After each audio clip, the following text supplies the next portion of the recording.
So as a trainer, it is my goal to turn you all into the best dog moms and dog dads out there, which means there's a lot for you to know.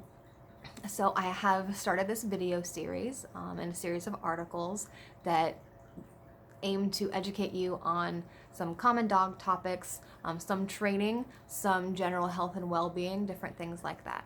So today I want to talk about what you can do if you find grooming and bathing your dog difficult.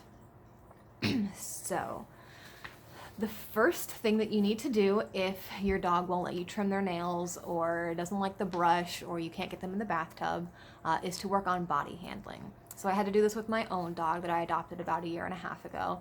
He would not let me touch his feet. So how can I possibly trim his nails if I can't even touch his toes?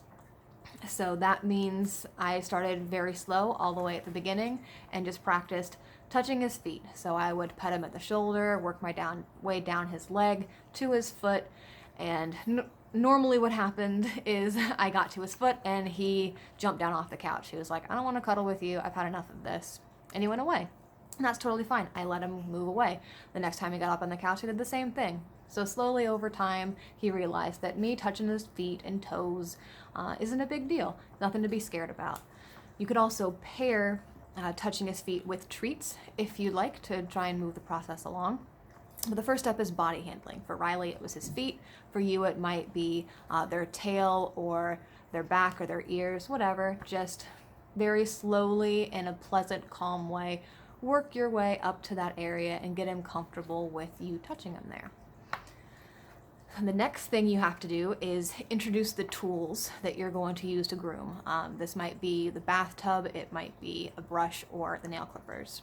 So when you first introduce the tools, you want to make sure that you aren't using them on him and there's nothing bad, unpleasant, scary about them at all. So I normally use treats and I introduce the tool, I hold it in my hand and I sprinkle treats on top of it so that my dog is literally eating the treats off of the toy or off of the tool, so that it's a very positive association. Well, I really like these nail clippers because they're covered in peanut butter, that sort of thing. So the next time you bring them out, they're gonna go, "Oh, I remember that thing.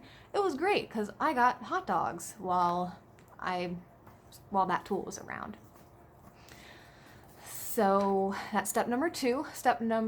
If you're doing a bathtub, my recommendations for bathing are 1, to use a shower, not a tub. That way your dog can more easily walk into it.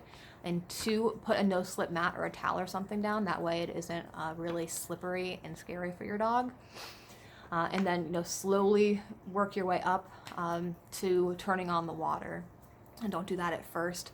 And don't force your dog into the shower or tub. Put tons and tons of treats in there. Like, get out hot dogs, hamburger meat, whatever you need to get them to get in there by themselves. If you push them or touch them in any way, they're gonna freak out and they're not gonna trust you. So make sure they get in by themselves. Resist the temptation to touch them.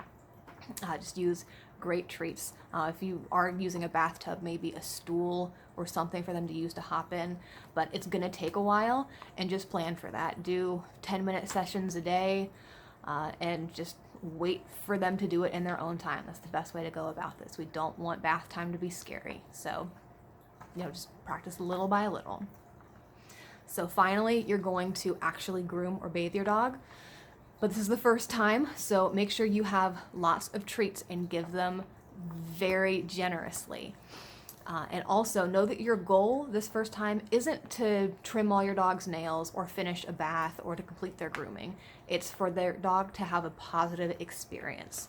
So that means maybe you only trim 1 foot, but that's okay because your dog enjoyed it or they weren't scared during it.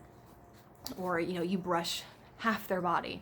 Whatever it is, keep the experience short and sweet, lots of treats, positive experience, end on a good note, and eventually you'll get to the point where you can get the whole bath done, do all their feet at once, and finish the grooming in 1 session. But we want to move slow because we're going to have to do this many, many times over their life, so we don't want to have to struggle with them all the time. We don't want to have to take them to the vet to be sedated. We don't want the groomer to have to muzzle our dogs. So take your time with this, make it enjoyable, and you'll have a nice, happy life together. So if you have any questions, I'd love to talk to you about this and help you with it if you need some extra help. Or I can send you this article. Like I said, send me your email address and I will send you this article And then you'll have a print version to look back on to help you through your training process. So thanks so much for listening,